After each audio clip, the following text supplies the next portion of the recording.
हम लोग पास पेपर को ओवरव्यू कर रहे थे तो आपके पास एक प्रूफ यह आ गया है 7 चैप्टर का। और आप दूसरे पेपर में जाएंगे तो दूसरे पेपर में 7 चैप्टर का दूसरा प्रूफ दिया हुआ है। ये 7.3 में प्रूफ्स हैं, तो बेटा सब बोर्ड के लिए ये जो 7.3 के 4-5 प्रूफ हैं ये आपने लाजमी करके जाने। मैं ये नहीं कह रहा कि सिर्फ आखिरी यही आ जाएगा, लेकिन ये सारे प्रूफ जिनमें हाइपोटेन्यूज से रिलेटेड है, परपेंडिकुलर बाइसेक्टर से रिलेटेड है, जिससे भी रिलेटेड है, आप लोगों ने लाजमी करके जाने हैं। इस वीडियो में अलबत्ता हम लोग ये जो दो प्रूफ्स मैंने अभी पेपर में मेंशन करवाए हैं कि ये वाला ये भी 7.3 में मौजूद है और एक ऊपर वाला हम वो करेंगे। तो c square is equal to a square plus b square minus 2ab cos c, ये हम लोग प्रूफ करना सीखते हैं कि कैसे आप लोग इसको सॉल्व करेंगे अगर पेपर में आ जाए तो प्रूफ क्या है, c square equals to a square plus b square minus 2ab cos c। ये जो कैपिटल सी होगा वो एंगल के लिए होगा। एनीवेज, सबसे पहले आप तीन वेक्टर ले लेंगे A B C equals to 0। जिसको प्रूफ करना है आपने उसको एक साइड पे रखना है, बाकी उधर ले जाएं आप। तो आप सी को उधर रखेंगे और बाकी ए और बी को उधर ले जाएंगे। अब आप इस इक्वेशन, और याद रहे कि ये तमाम वेक्टर्स हैं, इनके साथ एरोज वगैरह आएंगी, वो मैं लगा नहीं रहा, आपने यूज़ कर लेनी है। इनके साथ इक्वेशन नंबर 1 का डॉट ले लेना है इक्वेशन नंबर 1 इटसेल्फ के साथ, यानी अपने आप के साथ आपने इसकी वैल्यू का डॉट ले लेना है।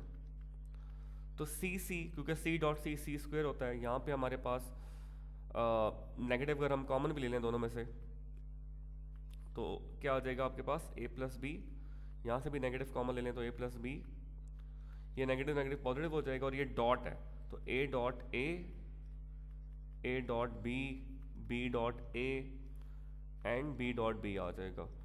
तो ये आ जाएगा ए स्क्वायर, इन दोनों को हम कंबाइन करेंगे, इन दोनों को कंबाइन करेंगे तो B square, A dot B और बी डॉट ए, क्योंकि ए डॉट बी और बी डॉट ए आपस में बराबर होता है तो हम इनसे लिख सकते हैं 2a डॉट बी। इसके बाद डॉट प्रोडक्ट का फॉर्मूला क्या होता है, ए बी कॉस थीटा। तो a square plus b square, इसका हम फार्मूला अप्लाई कर देते हैं, a b cos pi minus c. आपने याद रखना है अगर यहाँ पे ए बी है तो आप लिखेंगे पाई माइनस सी। इस तरह होता है कि अगर आपके पास एक ट्राइंगल है, ये ए है और ये बी है, तो इसके दरम्यान में एंगल जो होता है वो सी बनता है। ठीक हो गया। और टोटल एंगल क्योंकि 180 होता है तो 180 में से अगर हम ये पूरा 180 है तो ये बाकी हो जाएगा पाई माइनस सी, इसलिए पाई माइनस सी लिख रहे हैं। अगर हम इसका फार्मूला अप्लाई करेंगे तो 2ab, इसको मैं नीचे कर लेता हूँ, कॉस अल्फा माइनस बीटा का formula cos alpha cos beta plus sine alpha sign beta. तो आपके पास cos 180 जीरो होता है तो ये सारा जीरो हो जाएगा, cos पाई माइनस 1 होता है तो आपके पास a square b square minus 2ab cos c बच जाएगा। तो ये आपके पास पहला प्रूफ हो जाएगा जो पेपर में दिया हुआ था।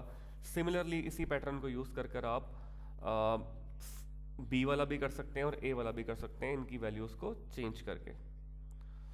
उसके बाद हम दूसरे प्रूफ पर आते हैं जो दूसरे पेपर में था। दूसरे पेपर में जो प्रूफ है वो है आपके पास this one, b is equal to c cos a and a cos c. ये नेक्स्ट पेज पे करते हैं, b equals to c cos a, small c side है और कैपिटल ए जो है वो एंगल है, और plus A cos of C. Again आपने वो तीनों वेक्टर्स लेने हैं, जिसको प्रूफ करना है उसको उधर रखें और बाकी को उधर ले जाए। क्योंकि बी का प्रूफ था तो मैंने बी को उधर रखा और बाकी को मैं उधर ले गया। अब आपने बी के साथ पूरी इक्वेशन का डॉट ले लेना है, ठीक है। तो ये बी स्क्वायर हो जाएगा, ये ए डॉट बी हो जाएगा और ये सी डॉट बी हो जाएगा। तो ये आ जाएगा a b cos pi minus c, क्योंकि ए बी है तो सी के साथ आ जाएगा, मैंने टेक्निक बताई है प्रीवियस क्वेश्चन में। और ये सी बी है तो कॉस पाई माइनस सी, और बी में मिसिंग क्या है, ए, तो ए आ जाएगा। इसको आप सॉल्व करेंगे, सॉल्व कर ऊपर वाले की तरह फार्मूला अप्लाई करेंगे तो आपके पास ये माइनस कॉस सी आ जाएगा। ये मैं अब ड्रैग कर रहा हूँ थोड़ा सा, इसका आ जाएगा माइनस कॉस ए। जब माइनस को इंट्रोड्यूस करवाएंगे तो ए बी कॉस सी और बी सी कॉज ए। अब क्या करें इसमें से, आपके पास बी स्क्वायर आ रहा है, आप दोनों में से बी कॉमन ले लें तो आपके पास बच जाएगा ए कॉस सी और सी कॉज ए। बी से कैंसिल, तो बी आ जाएगा ए कॉस सी कॉज ए। तो इससे ये इजीली प्रूव हो जाएगा। एनीवेज मैंने ये लास्ट वाला क्वेश्चन करवाया है, बाकी क्वेश्चन भी इंपॉर्टेंट है बहुत ज़्यादा 7.3 के, तो आप लोगों ने अच्छे से तैयार करने हैं।